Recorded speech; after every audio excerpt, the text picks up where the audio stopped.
My name is Ann Schnapp, and I play the viola in the Columbus Symphony. Today let's talk about shifting.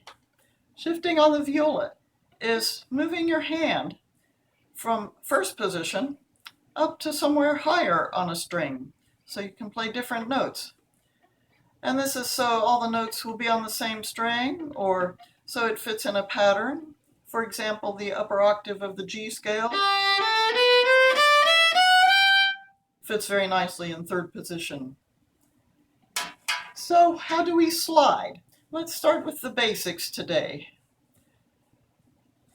We slide keeping our hand in the same shape or position. If we're sliding, we don't want to leave our thumb behind, because that would put our fingers in a very awkward position and we wouldn't be able to play the notes in tune. If I have my fingers here and my hand set in first position, I can't take my pinky finger off and set it up here or something like that. So a common mistake is that students forget to slide their thumb too. I can't take my thumb off and set it here on the scroll or something.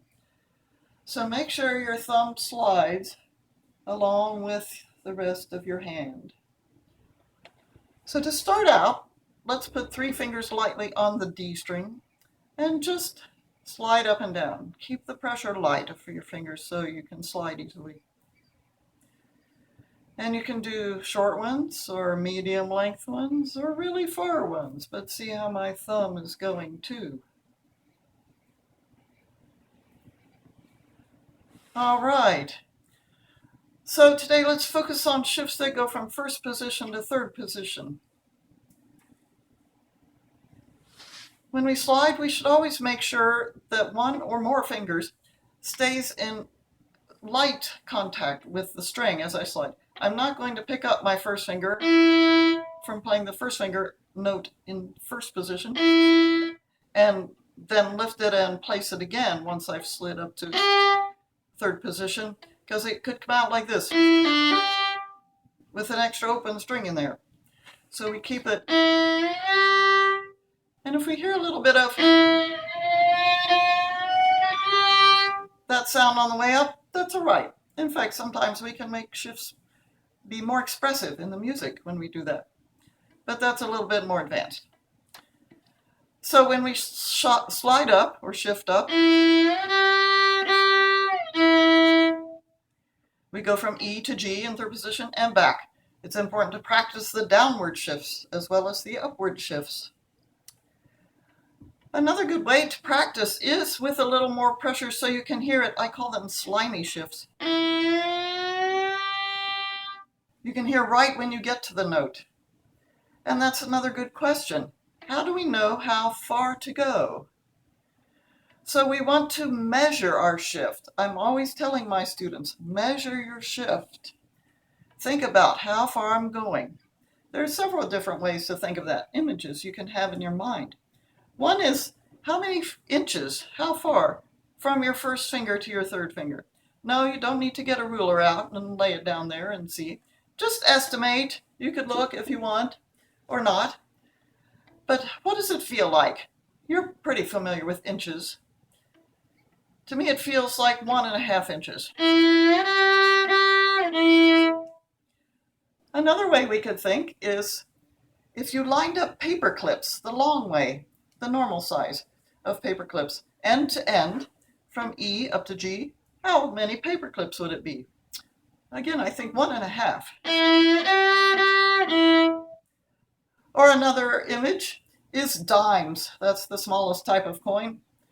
If you lined your dimes up on your fingerboard, side to side, going up from the spot where E is up to where G is, how many dimes? If it's about 3 dimes, you have a 30-cent shift. How about that? And then try your second finger, F sharp up to A. And if you can't quite get it, think of those images again. You can also actually think musically. How many half steps? F sharp to G sharp to A. So it's 3 half steps.